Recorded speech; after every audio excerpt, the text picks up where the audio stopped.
Hello there! Today we have something special. This is the box of a DFI LanParty. Oh yes. And my voice is kind of weird because I just got up. Anyway, so DFI are still around, but they don't make LAN parties anymore.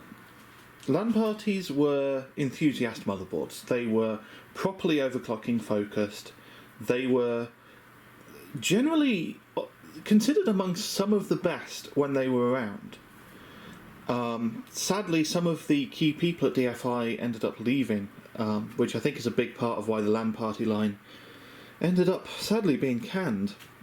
Anyway, this is a LanParty LT, which I think might well stand for light. X38 series, so it's on socket 775. The X38 chipset, that's one of Intel's high-end chipsets. You know how these days you have high-end desktop, right?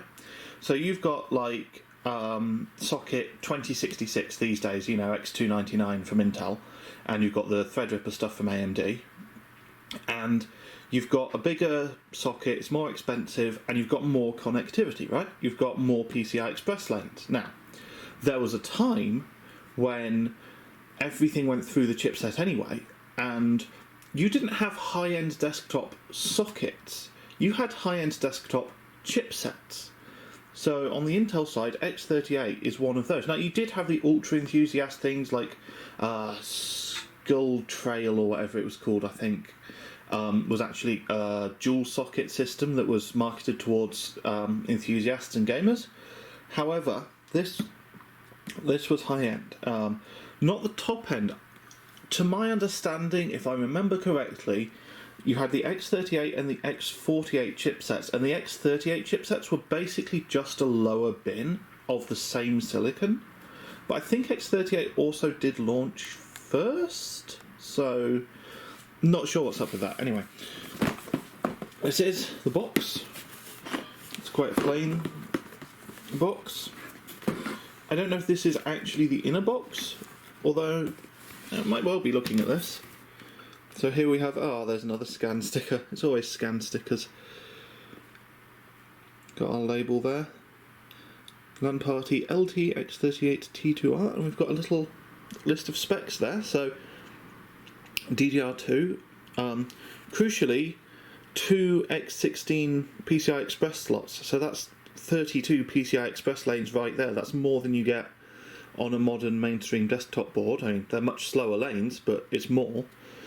A full 8 SATA dual gigabit Ethernet, and a whole host of USB ports, among other features.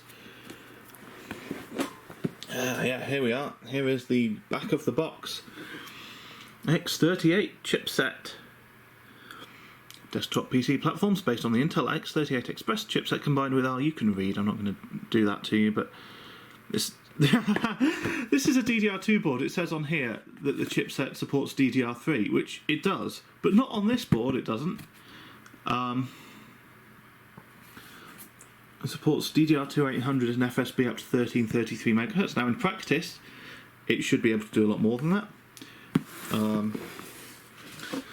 Processor support, Pentium D, as well as all of the Core 2 series.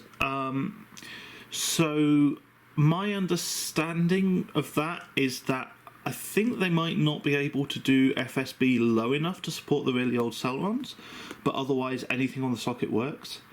You don't have to worry about a GSA. Now this is the interesting thing, right? Ultimate 8 phases digital PWM, my hand is shaking. So you have a full 8 phases, back in whenever this was, and this will have been, for it to be fully digital, this is a Volterra solution, which is even by modern standards is pretty fancy. Now, the thing with that is, well, you'll see.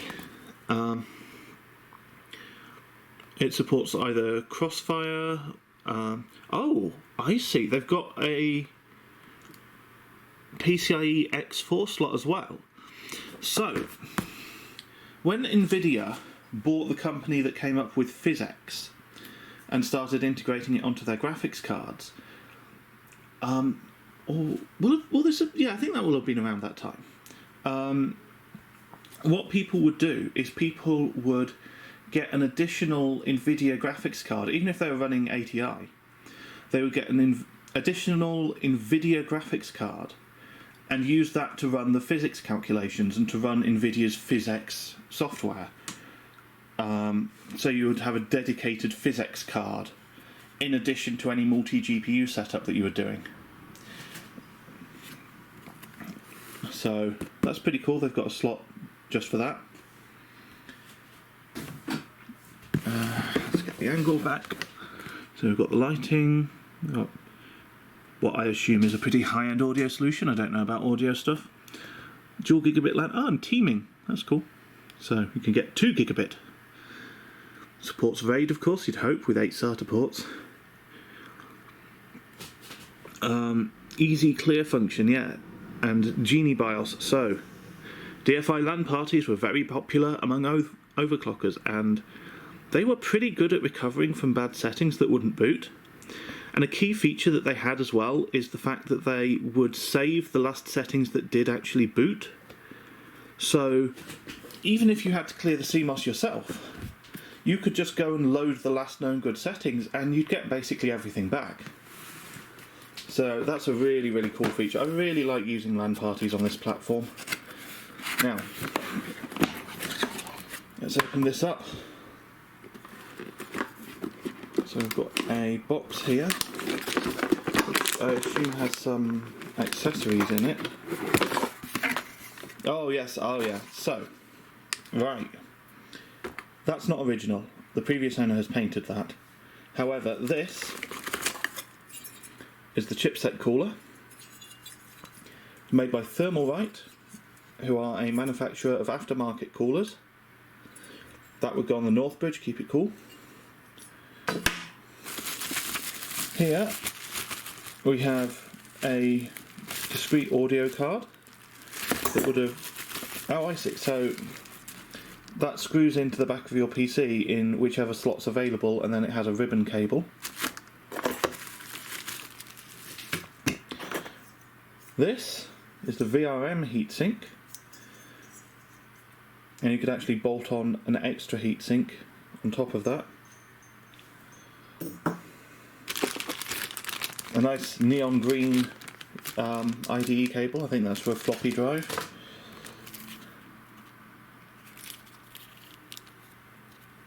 A thermal paste spreader. Look at that. Manual and driver disc. I/O shield there, very minimal I/O. Of course, the audio is separate. So we've got the dual LAN, 6 USB ports, a Firewire port, and dual PS2, and then we've just got a big vent to help with the VRM cooling. So that VRM heatsink that you see would go behind that vent. And some jumper caps. Right, let's look at the board itself. And now you'll remember I mentioned the 8-phase digital PWM. This is going to become relevant just as soon as I've figured out how I'm going to safely remove this board from the packaging one-handed. Sorry about this. I'm going to get this from that angle for a moment. I could put the camera down and do some editing. I don't want to. It would be an option. Now, you know what? I'll be back in a moment. And fade back in. So, I decided to use both hands to get it out of the anti-static bag. I'm back now.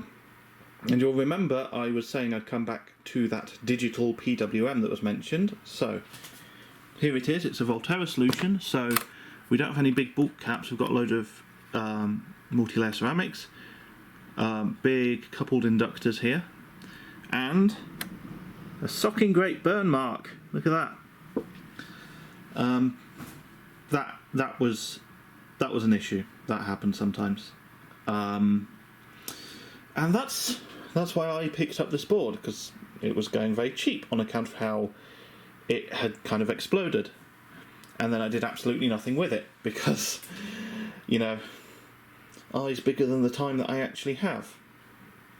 So this board is not staying with me. It is going to be sent off to someone who has experience repairing these kinds of things, who I believe will actually repair it rather than let it sit in a box for 6 months. That's the plan. And since I'm sending it off, I wanted to record it first, as I always do, which I've now done. So, as always, if for some reason you're watching this, I hope you found it useful. Bye.